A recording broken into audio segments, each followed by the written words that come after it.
Back in the day, McDonald's had the craziest deals. Every Wednesday, hamburgers were only 25 cents, but the catch was only 10 per person. Well, this kid's parents were divorced, and they were with their dad every Wednesday. So every Wednesday after work, this dad would pull into McDonald's with his 2 kids. They'd each get into different spots in line, and they would each buy 10 hamburgers. The kids thought it was awesome. This is awesome, Dad. I love McDonald's. Yeah, Dad, I like it too. I'm happy, kids. 30 hamburgers. They'd go back to their dad's apartment. They'd all eat hamburgers. Then the dad would wrap all leftover hamburgers in tinfoil and put them in the freezer. And that was that. The kids would then get picked up by their mom, and the dad would use those burgers to feed themselves. And because the kids were only at their dad's house one night a week, the dad would use the burgers to feed himself. Every other day, he would come home from work to an empty apartment, take a burger out of the freezer, heat it up, eat it, rinse and repeat. Then the next Wednesday when the kids would come over, they'd go to McDonald's again. That was his routine. And it wasn't because he liked McDonald's that much. It was because 25-cent hamburgers were pretty much all he could afford. But the thing is, those Wednesdays were some of the kids' favorite memories ever. They just didn't realize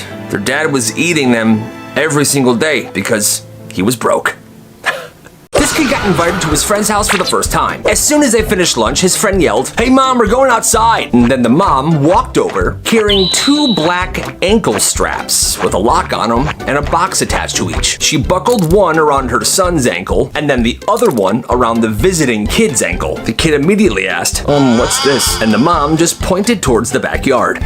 You see, there was an invisible fence running along the entire edge of the property. I don't want you boys to wander off. These ankle bands were connected to the same system that would keep the dog in the yard, an invisible fence. If they crossed the property line, it would start beeping, and if they went farther, it would zap him. His friend acted like it was completely normal. Yeah, she just wants us to be safe. They played football in the backyard that day, but the ball was thrown too far and the visiting kid forgot about the bracelet. He stepped out of bounds, started beeping, and then, oh no, honestly, that's not okay. This teacher confiscated this one kid's phone during class one day. She walked over, took it, and set it on the corner of her desk. About 20 minutes later, while everybody was working quietly, the teacher stepped out of the room for a second, and the kid saw his chance. He walked up to the front of the classroom like he was throwing away a piece of paper. He secretly grabbed his phone and put it in his hoodie. He then sat down before the teacher came back. A few minutes later, the teacher comes back into the room, looks at her desk, and kind of freezes.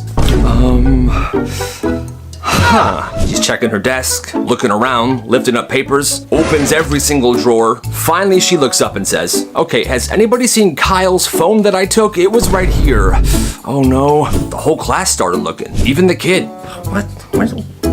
You just took it, ma'am. Everybody was looking under desks, checking behind the bookshelf. At the end of class, they had all finally given up. He acted very sad that his phone was missing. You see, there were no cameras in the classroom. The next day, the teacher came to school with a check written to this kid's parents to buy a new one. And that, my friends, is what I call an evil genius. This kid brought the exact same lunch every day, a plastic container full of dried coffee grounds. When people first saw him bring this to school and tell people he was eating it, they thought it was a prank. Then lunchtime came. He would grab a spoon, pop open the coffee ground jar, and just start eating it raw.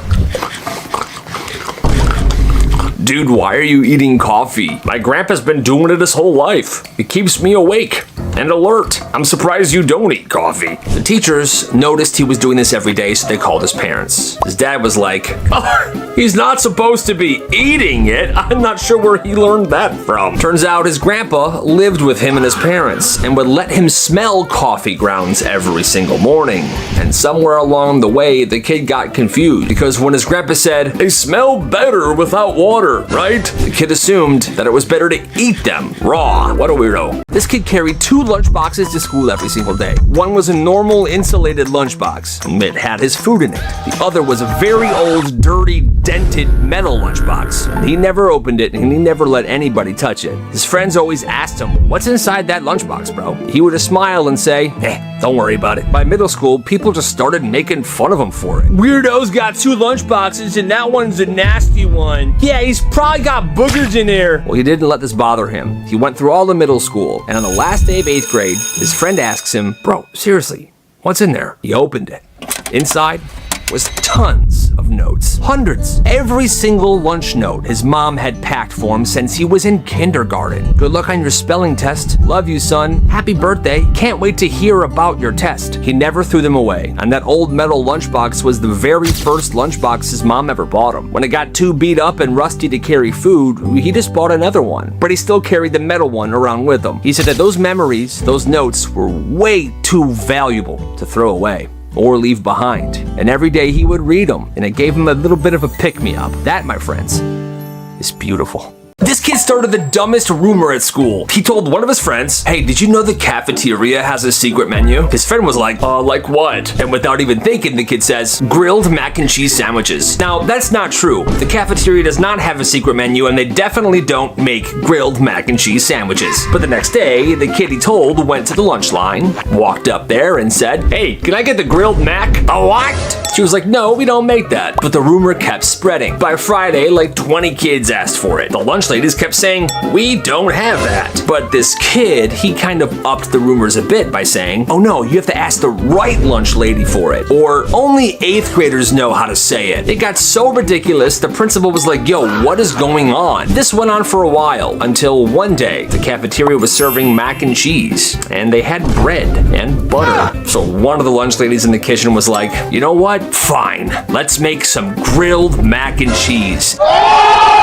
And let me tell you, apparently, it was absolutely delicious. When someone came up there and ordered it, and they actually said yes, cheers began erupting throughout the cafeteria. They loved it, and I guess that was enough for them, because after that day, nobody ever asked again. Gotta respect the lunch ladies. There was a kid at this school that got famous for designing lockers. Every weekend, he would go to Five Below, Dollar Tree, or Walmart. He would buy tiny mirrors, magnetic shelves, fake plants, LED light strips, mini rugs, wallpaper, anything that would look cool in a locker. Then his classmates would hire him to completely redesign the inside of their locker. Before he touched anything, he had a series of questions. Do you want modern or a vintage look? You like sports? You want it minimalist? You have a favorite comic book character? What's your favorite color? He would then sketch the layout first in a notebook. Then, that night, he would go through all the stuff that he would have from Five Below, Dollar Tree, Walmart, and he would get together what he needed. Now, he only worked on the weekends. You see, his mom worked at the school, and there were events that would happen at the school during the weekends, so he was allowed to go in. And that's when he would design their locker. By Monday, the kids would come in, go to their locker, and it was completely redone. Beautiful. It wasn't free at all. You had to pay him money, 20, sometimes 50 bucks, depending on what you wanted. This business was so respected and well known, some parents would even contact him to surprise their kids with a redesigned locker. One year, the school held a best decorated locker contest, and he didn't enter, but out of the top 10 lockers, he designed 8 of them. What a legend! You gotta respect the hustle. This teacher blamed the same kid for talking all the time, and it didn't matter who it actually was. If she heard a whisper or a mumble, she would immediately look at him and call him out. Well, finally, that kid was tired of it. "I'm freaking tired of it!" So he made himself a promise for an entire week. He wasn't gonna say a single word in that class. He even carried around a notebook so he could write to his classmates instead of talk to them. He didn't want to risk it. Well, on the second day, 2 kids in the back of the class started talking. Teacher turned around and yelled, "Kyle, enough!" The whole room got quiet. Kyle didn't say a word. His classmates knew what was happening. They knew he wasn't talking on purpose, so they were paying attention for the rest of that week. Every time someone talked, they noticed she always blamed Kyle on Thursday. "Kyle, how many times this week do I have to tell you to stop talking during my lessons?" Well, one kid stood up for him. "Ma'am, he literally hasn't spoken a word all week." "Oh, that is not true." But it was. And then everybody else started explaining to the teacher what's been going on. The teacher looked around and realized, wow, maybe I just have something against Kyle. And she apologized to him. And she never called him out for talking ever again. Way to go, Kai Guy. At this school, there was a kid called the Mayonnaise Bandit.